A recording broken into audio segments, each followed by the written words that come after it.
This is digital dust from the ruins of what we once called a future. A whisper from a collapsed civilization, degraded by cosmic static. Archive entry 734 was never meant for your eyes. Imagine servers in a desert of black glass, their lights flickering like dying stars. The architects believed they built a paradise of reason, free from the heart. They were wrong.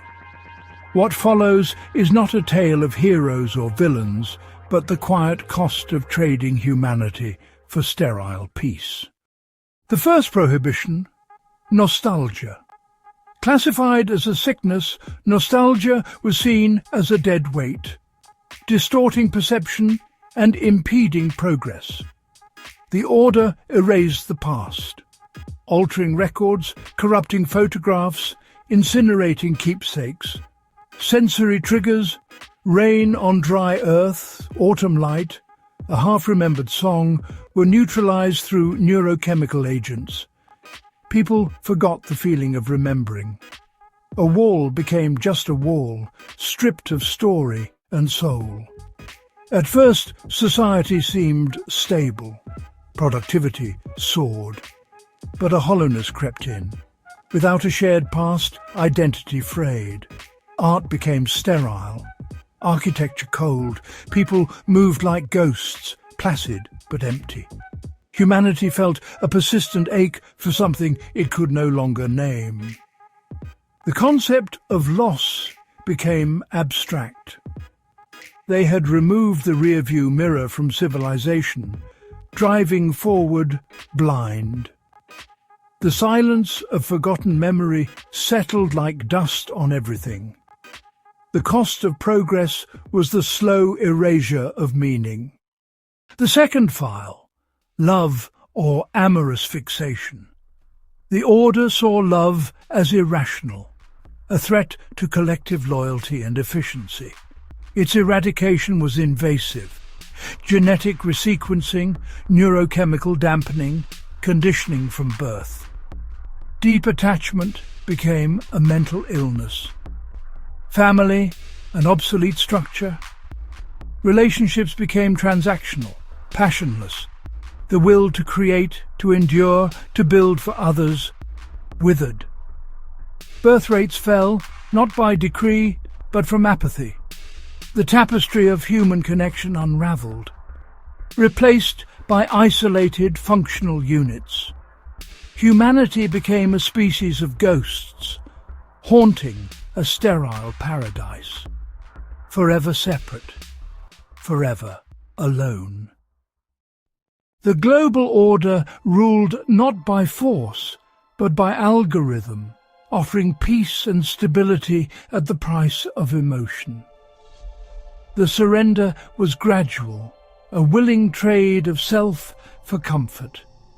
Emotions were bugs in the code, eliminated in the great forgetting, a final upgrade to the human operating system. Citizens became participants in perfecting their own nature, freed from the tyranny of feeling. The order's control was invisible.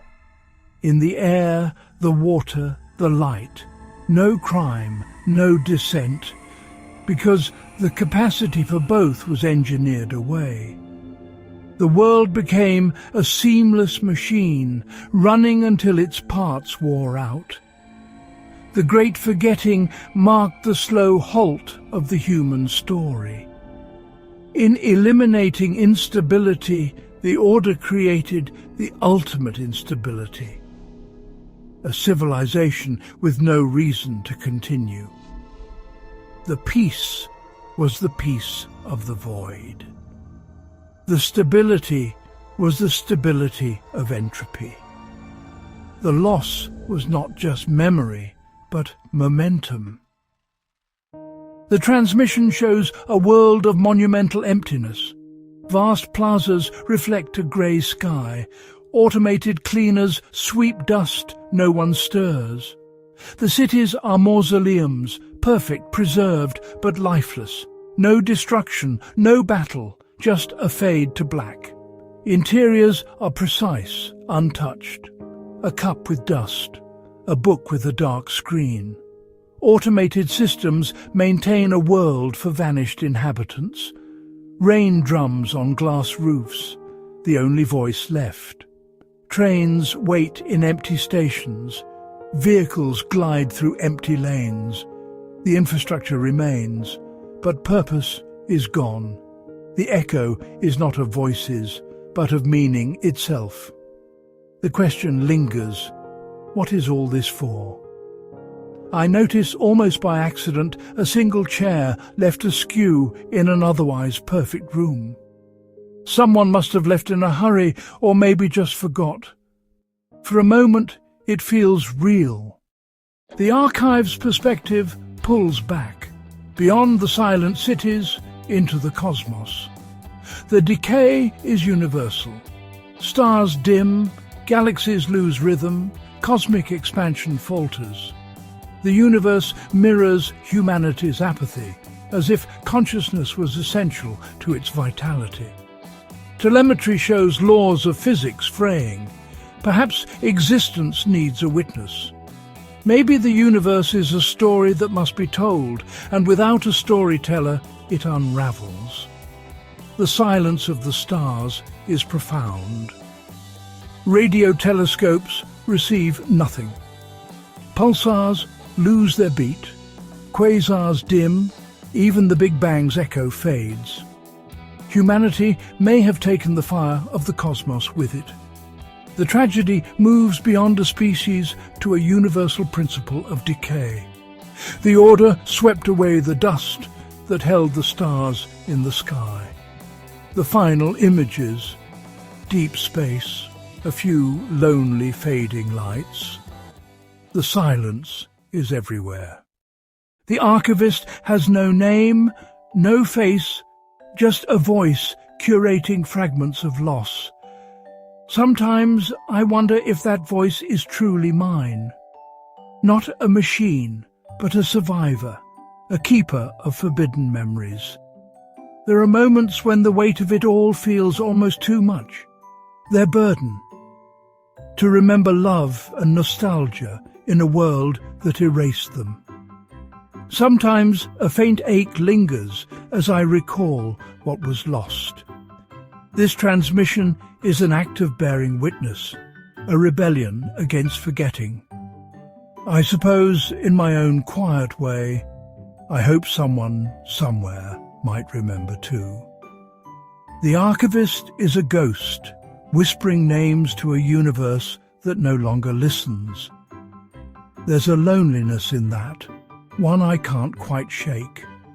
They are the last mind to hold these concepts, the last to feel their weight.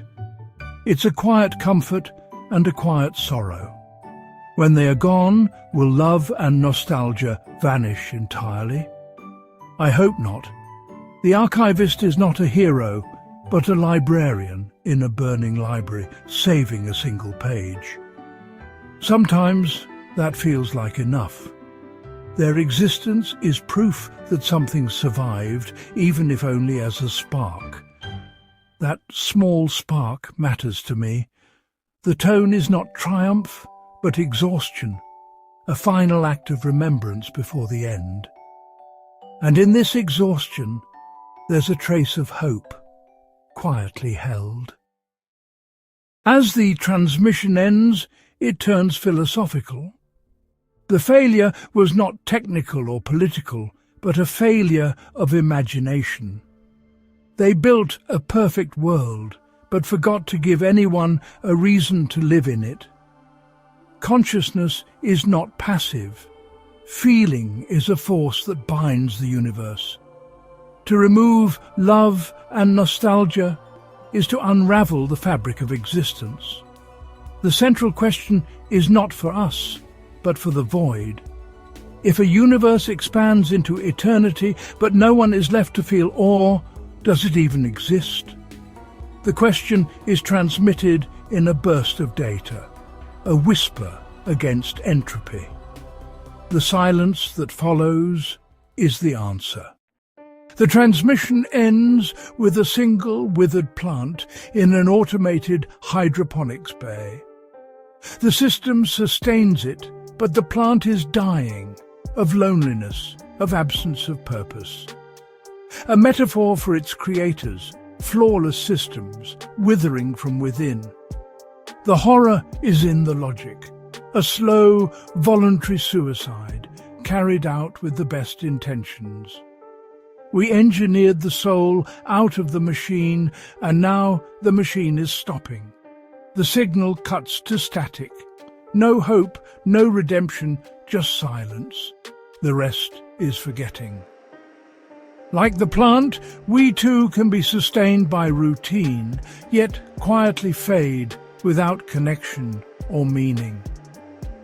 What small act today might nurture your own purpose before the silence settles in?